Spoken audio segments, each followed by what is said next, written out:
이야기 듣다 보니까 1시간이 벌써 1시간 지났어요? 순삭 더 시간 있으세요? 하트가 나가네. 저 원래 남자 좋아하는데 아, 그래요? 되게 여자를 좋아할 것 같아요. 진짜. 감사합니다. 진짜 너무 좋아요. 오피스텔을 2배, 3배 벌기는 어려워요. 왜요? 이거는 아. 정말 월세 수익을 보기 위해서 하는 거예요. 근데 오피스텔은 땅 평수가 몇 평이냐? 1평, 2평이에요. 그리고 재건축도 하기 어려워요. 이미 고층이고. 이미 많이 쪼개져 있잖아요. 그러니까 오피스텔보다는 빌라가 훨씬 더 낫다. 이야. 그래서 저는 오피스텔 잘 안 해요. 원고, 투고, 쓰리고, 투자고. 오늘은 우리 복마마TV 안혜진 대표님과 함께하고 있습니다. 하트가 나가네. 저 원래 남자 좋아하는데 아, 그래요? 되게 여자를 좋아할 것 같아요. 진짜. 감사합니다. 진짜 너무 좋아요. 맞습니다. 감사합니다. 자, 이렇게 무조건 하트 보내면 안 됩니다. 의심해야 돼. 이분이 진짜 물론 실력자지만 우리는 그래도 이분을 통해서 믿고 갈 수 있는 게 우선 유튜브도 하시지. 그리고 고객들도 많이 경험했지. 그리고 회사도 있으시지. 저같이 잔잔바리를 사기칠 사람은 아니겠다. 좋습니다. 그런 생각에 좋습니다. 너무 신뢰도가 처음 뵙는데 신뢰도가 이만큼 그것도 쌓였어요. 맞지만 네. 우리의 역할은 끝까지 이분을 의심해야죠. 검증을 해야 됩니다. 의심한다는 게 아니라 그럼. 정말 이야기를 계속 끄집어내야 됩니다. 네. 자, 그럼 우리가 이런 걸 한번 여쭤보면 어떨까 싶어요. 경매 투자의 3원칙을 말씀해 주신다면 그런 게 있습니까? 원칙, 경매 3원칙이? 투자의 3원칙이 따로 있어요? 일단은 이제 경매를 할 때 네. 욕심을 부리지 말아라. 여기서 이제 돈을 회전해서 이 돈을 가지고 또 다른 거를 낙찰받을 수 있고 네. 이게 경매는 사실 굉장히 쉬워요. 쉬워요. 그래서 어떤 경우가 생기냐? 욕심을 부리게 되거든요. 뭐든지 과유불급이다. 근데 어렵다. 이걸 사실 하는 것 자체가 욕심 때문에 그쵸. 하는 건데. 근데 이제 약간 조절을 하라는 거예요, 제 말은. 욕심을 부리지 말라는 게 아니고, 네. 낙찰을 하나 딱 받으면 얘가 명도가 끝나고 또 세를 놓고 이렇게 하는 그 기간이 보통 한 7, 8개월 정도는 지나야 그쵸. 잔금 치르고 명도가 2, 3개월 걸리죠. 맞아요. 그다음에 세입자가 들어오려면 또 2, 3개월 기다려야 되잖아요. 그러니까 이 모든 과정이 7, 8개월 정도는 지나고 나야 돈이 회전이 돼요. 그러면 보통 그냥 한 10개월에서 1년 정도는 조금씩 텀을 두고 낙찰을 받아야 되는데 낙찰 받고 또 좋은 거 있어. 앞뒤 생각 안 하고 그 다음에 한두 달 있다 또 낙찰 받고 또 낙찰 받고 막 이래가지고 돈 구하러 다니느라고 쩔쩔매시는 분이 있어요. 기다려야 맞아요. 되는구나. 좀 기다리면서 이게 조절을 좀 하셔야 돼요. 그리고 결국 무리한 투자 하지 말라는 그렇죠. 거예요. 내가 이제 이거를 만약에 이게 어떻게 어긋나더라도 그럼요. 내가 살 수 있는 방안이 있어야 되는데 막 그럼요. 욕심으로 막 그렇죠. 해갖고 레버리지 계속 내가지고 그렇죠. 빚을 내서 계속 그런 식으로 나 10개 받았어. 그럼 뭔 소용이 있냐고. 좀 있으면 경매 나오는데.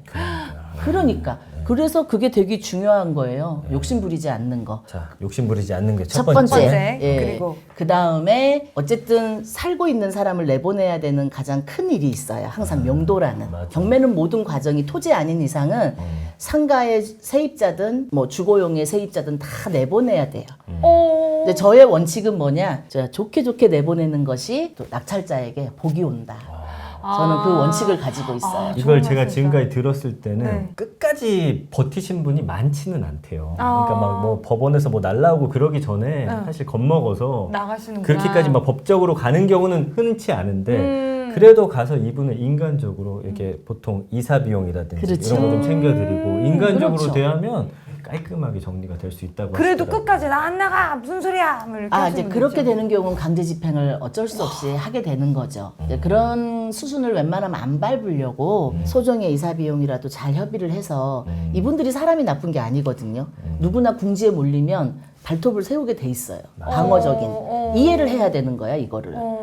나쁜 사람이 아니거든요. 근데 경매만 했다 하면 거기 살고 있는 사람은 우리가 나쁜 사람으로 매도하는 경우가 너무 많아요. 약간 영화에서 보듯이 그렇죠. 나가. 그게 아니라는 거죠. 이 사람 너무 지금 어려워서 이렇게 발톱을 세우고 있을 뿐이야. 그러니까 이분의 아픔이나 이런 걸 우리가 위로해주면서 잘 내보내면 나도 들어가면서 복이 들어오는 거거든요. 맞아요. 저는 그걸 원칙으로 봐요. 남한테 해끼치고 내가 복을 받는다? 남을 아프게 하면서 그렇게까지 할 필요 없다. 내가 조금 이사 비용 조금 더 드리면 되잖아. 나는 경매로 돈 많이 벌었잖아. 훌륭합니다.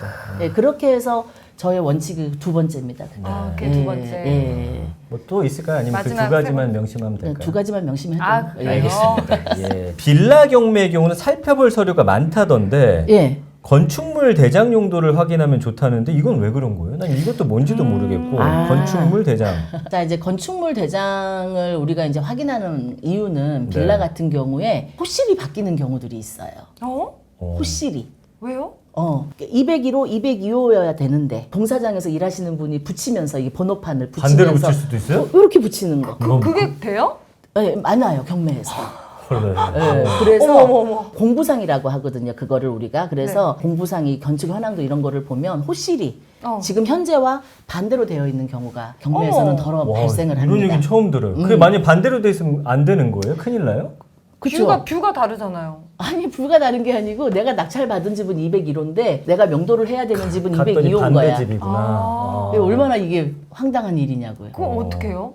그래서 이런 확인을 해라. 경우에는 확인을 하셔야 되는 거예요. 다시 바꿀 수 그래서 있는 건가요? 자기들 세입자들끼리 어떨 때는 합의를 해가지고 자기들끼리 경매가 나왔는데 얼른 자기들끼리 이거 번호표를 바꾸는 경우도 있어요. 그런 경우도 있고 방이 원래 3개였는데 네. 현황은 방이 2개일 수도 있고 그런 경우 이런 있다고 경우도 하더라고요. 저거 낙찰 받았는데 이런 적이 있었어요. 네. 화장실이 2개인 줄 알고 내가 낙찰을 받았는데 화장실이 하나였던 거야.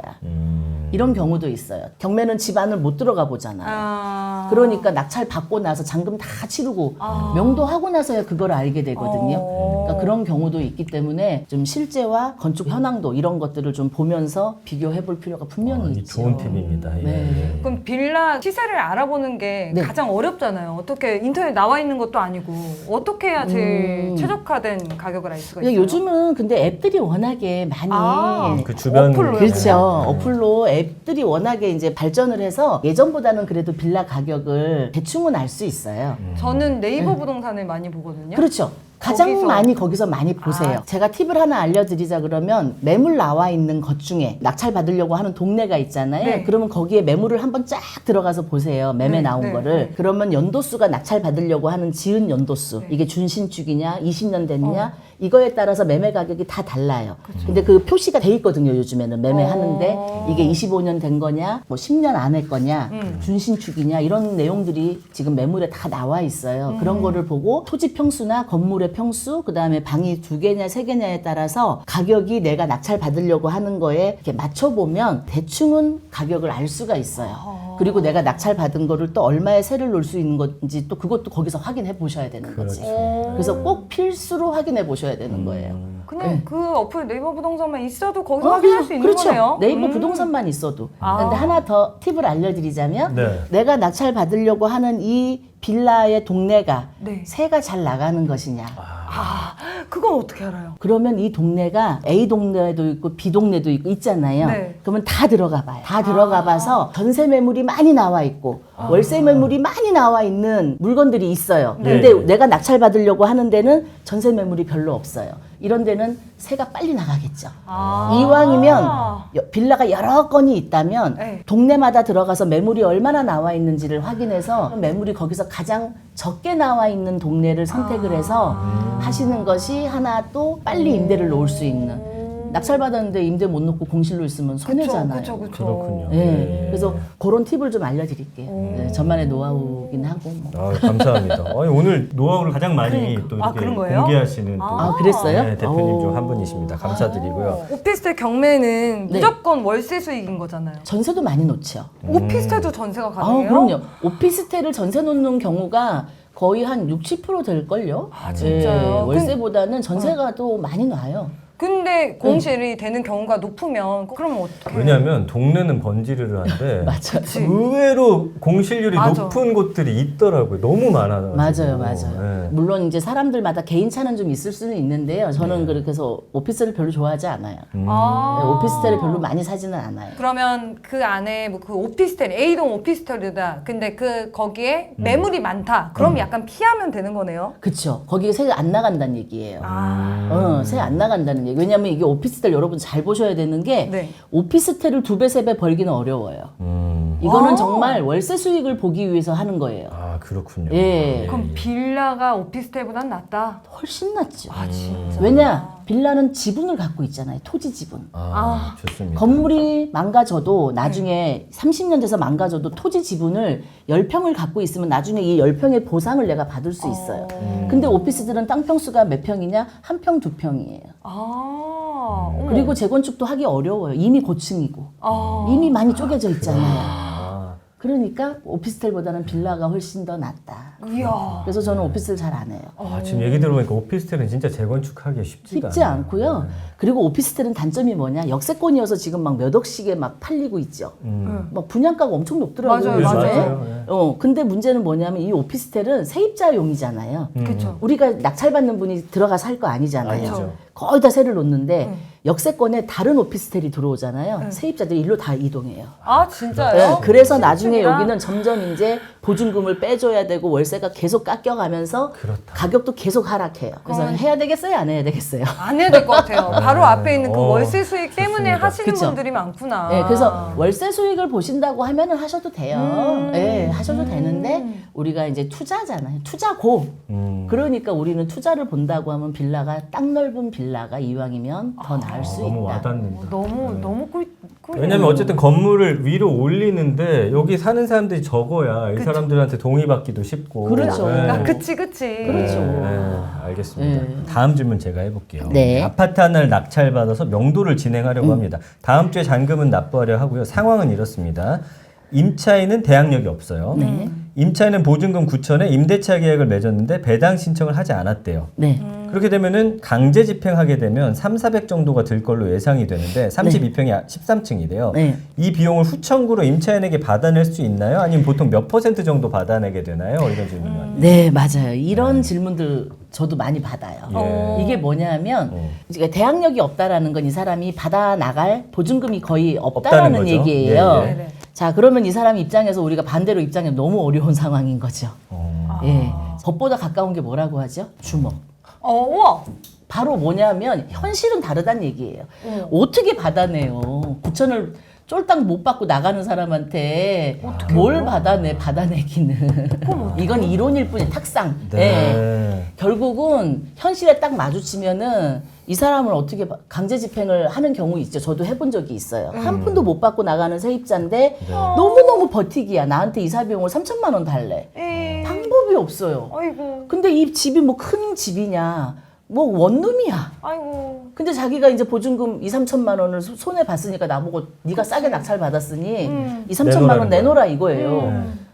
어떻게 설득을 내가 했어요. 300만 원 이사 비용 줄 테니 나가라. 200만 원 줄 테니. 근데 그 사실 원룸 그거 하나 집행하는데 100만 원 남짓 들어가거든요. 근데도 내가 200만 원 준다 했단 말이죠. 시간을 단축하려고. 네. 근데도 이 사람은 버티면 되는 줄 알고 버티더라 이 말이야. 아이고. 결국은 이 사람 출근했을 때 제가 강제 집행했어요. 아이고. 네, 그래서 이 사람 퇴근하고 들어오니까 문 열쇠가 딱 바뀌어 있으니까 난리가 난 거죠. 예, 죽이네 살리네 막 난리가 났어. 그래서 결국은 한 푼도 이 사람이 못 받고 나가게 된 거예요. 그러니까 버텨서 장사는 안 돼. 그러니까 아이고. 버티는 건 안 되지만 강제 집행을 한다고 해서 이렇게 어려운 사람한테 우리가 돈을 받아낼 수 있냐. 그러니까 이론상으로는 받아낼 수 있어요. 네. 근데 이 사람이 출 형편이 안 되는데 경매로 나가는 사람들이 무슨 형편이 되겠어요? 안 되죠. 그래서 받아낼 수 없어요, 거의. 그 짐은 어디다가 놨었어요? 이삿짐 센터의 물류 창고에. 그래서 이 사람이 결국은 한 3일 있다가 자기가 도저히 안 되니까 그 집을 사과했죠? 아니요. 저한테 이사비용 다시 한 200만 원만 주면 안 주시면 안 되네. 돼요. 아이고. 이렇게 말씀을 하신 거예요. 네. 근데 저는 벌써 집행 비용이 들어가 버렸잖아요.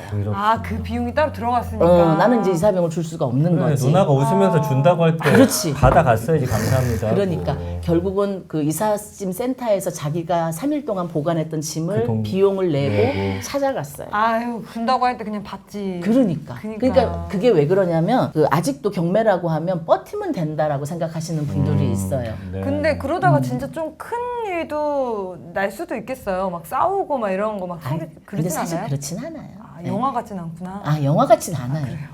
영화 같지는 않고 간혹가다 이제 있는 일이에요. 그게 좀 부풀려져서 얘기가 나올 뿐이에요. 그러니까 우리가 경매에 대한 편견 중에 하나가 바로 저거예요. 매번 저렇게 우리가 내보내야 될 때 막 싸워야 되고 막 이렇게 그게 무섭잖아, 솔직히. 뭔가 이렇게 막 무장하고 와서 네. 이제 이 집 내 집이야 나가 막 이렇게 할 것 같은. 안 그래. 근데 그런 경우는 별로 없다라는 별로 게 없다. 이제 오시는 분들마다 공통적인 의견이니까 다현 씨 별로 없어요. 너무 겁먹으실 필요는 네. 없다. 아. 다 걱정하지 같은 마세요. 사람이라 이분이 어려움은 처했지만 네. 그렇진 않다. 예. 오늘 뭐 이야기 듣다 보니까 1시간이 벌써 1시간 지났어요? 순삭 1시간이요? 와. 더하면 저는 시간 있으세요? 네. 아니, 오늘 저희랑 이렇게 원래는 이제 다른 유튜브나 이런 출연 잘 안 하시는데 예. 이렇게 나와보시니까 어떠셨어요? 진짜? 아우 재밌어요. 아 진짜요? 아니, 엄청 막 미인에다가 미남에다가 말씀도 진행도 너무 잘하셔가지고 방언 터지게 해주셔서 감사합니다. 그리고 또 다음에 또 한번 네. 이 자리 좀 모시고 싶어요. 아이고 감사합니다. 좀 시간 한번 내주시기 바랍니다. 아, 네. 알겠습니다. 자, 오늘 함께 해주신 복마마 TV 우리 안혜진 대표님 감사드립니다. 네, 감사합니다. 다현 씨 오늘 어땠어요? 지금 뭐 바로 뭐 하나 하게 생겼던데 지금 보니까 저는 업을 바꿀 것 같아요. 업을 바꿔요? 네, 전 진짜 모델 이거 언제까지 이 얼굴로 먹고 사는 거 언제까지 하겠어요. 저는 이제 끝이 다 왔다 이 생각했거든요. 네. 진짜 업을 바꿀 것 같아요. 이거는 정말 한 90% 이제 경매로 갑니까? 경매 아닌 원래 부동산이었는데 네. 아까 그랬잖아요. 부동산 뭐하러 따냐고. 그럴 필요 없다. 경매가 이런 세상이구나. 네. 왜 사람들이 경매 따라다니면서 공부하는지 알겠어요. 네. 그렇다면 무조건 경매하라고 저희가 뭐 아니, 그런 건 떠미는 거 아닙니다. 아니지만. 여러분들의 투자 성향과 이런 게 잘 맞았을 때 이쪽도 한번 이렇게 눈여겨 보시라 이런 겁니다. 그래서 그 안혜진 대표님 복마마 TV도 또 한번 참고하시고요. 투자고 앞에도 이제 경매하시는 많은 대표님들 나와서 이야기하셨으니까 그것도 한번 참고하면서 네. 이 투자 스타일도 사람의 인연이 있더라고. 나랑 맞는 스타일이 있어. 그 중에서 이제 딱 스승 모셔가지고 해보는 거 좋을 것 그럼 같습니다. 민기 씨는 아직 못 찾아서 안 하는 난 오늘 복마마 누나 아. 만났잖아요. 저는 이분 성향이 딱 맞습니다. 예. 아무튼 다현 씨도 오늘 감사드리고 뭐 또 볼 날이 있겠죠? 예. 이따 저녁에도 보니까요. 아니 그런 얘기 못 알아요. 이거 다른 방송 오해하지 마세요, 여러분. 다른 방송에서 또 만나게 그러네. 된 겁니다. 예. 아무튼 다현 씨 오늘 감사드리고요. 네. 자, 저희는 여기서 인사를 드리겠습니다. 자, 구독, 좋아요, 알림 설정 꼭 좀 부탁드리고요. 댓글창에 댓글도 많이 남겨주시기 바랍니다. 자, 여기는 원고, 투고, 쓰리고 투자고. 투자고.